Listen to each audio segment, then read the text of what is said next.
Kayo po ba mga bossing ko ay pakaramdam po ninyo na paborito kayo ng kamalasan? Or kaya po mga bossing sinuswerte po kayo at mas gusto nyo po na higit pa kayong swertihin kaysa sa mga tinatamasa nyo po sa ngayon. Gusto nyo lumevel up po mga bossing. Ako po may tuturo sa inyo po mga bossing para magtuloy-tuloy ang pasok ng swerte.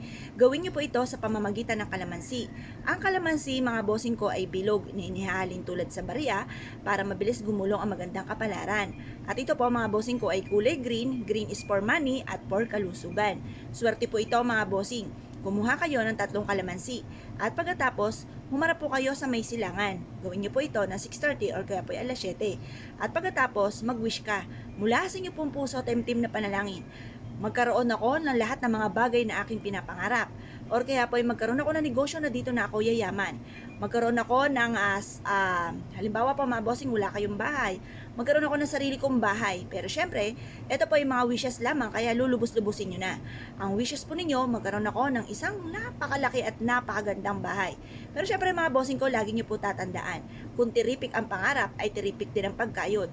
Kasi kung kayo po mga bossing ko, konting kembot lamang ay pagod ka agad, at tapos ang inyo po mga pangarap ay tiripik, sobra-sobra, ay nako mga bossing, parang suntok sa buwan po yan, parang malabo po yan mga bossing.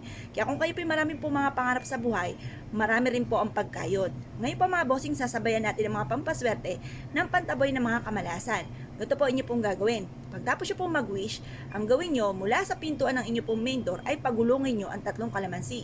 Sabay-sabay, sabihin nyo po, pasok ang swerte, lumabas ang malas. Pagkatapos mga bossing, sa bawat sulok ng inyong tahanan ay pagulungin nyo po ito. Pagtapos, ganun din po sa inyo pong hagdanan, parang inaano nyo lang po siya mga bossing, parang ginaganyan siya. Ako ay magkakaroon ng maraming pera para iguguhit nyo lang sa mismong hagdanan po ninyo mga bossing. Pagtapos, inyong taas ng inyong tahanan, pagugulungin nyo po ito muli mga bossing. Tapos positive ka lamang. Ilagay nyo po ito sa isang platito, lagyan ng kapranggot na asin, at ilagay nyo po ito bago pumasok ng inyo pong tahanan sa may main door. Or kaya ilagay sa inyo pong basong maliit, pagtaas lagyan nyo ng kaunting asin at ilagay sa likod ng pintuan ng inyo pong main door. Depende kung saan nyo siya gustong ilagay mga bossing. Or pwede rin naman ilagay nyo ito sa ilalim ng inyo pong higaan. Ang dulot po nito ay swerte. Kapag napansin nyo na parang nabubulok na ang ating kalamansi, parang may mga lumilipad-lipad na maliliit na parang langaw, ayan, itapon nyo lang po ito sa basurahan, at kung gusto nyo pong gumawa po muli ng ganito mga pamaraan, gumawa po kayo. Gawin nyo po ito sa mga araw na kayo po ay nasa mood, or kaya po yung tipo ba na makakapaglaan ka ng ilang minuto. Kung kayo po ay naniniwala at na-issue po itong gawin, matapos ito yung gawin mga bossing ko, i-mindset nyo na kayo magiging matagumpay, lahat ng mga pangarap po ninyo ismooth nyo po makakamtan, walang imposible, lahat ng mga pangarap po ninyo ay ismooth nyo po itong makakamtan, lalo-lalo na itong taon na ito mga bossing. At sabihin nyo po, yayaman ako at magiging matagumpay, lahat ng mga pangarap ko ay matutupad, lalo-lalo na itong taon na ito.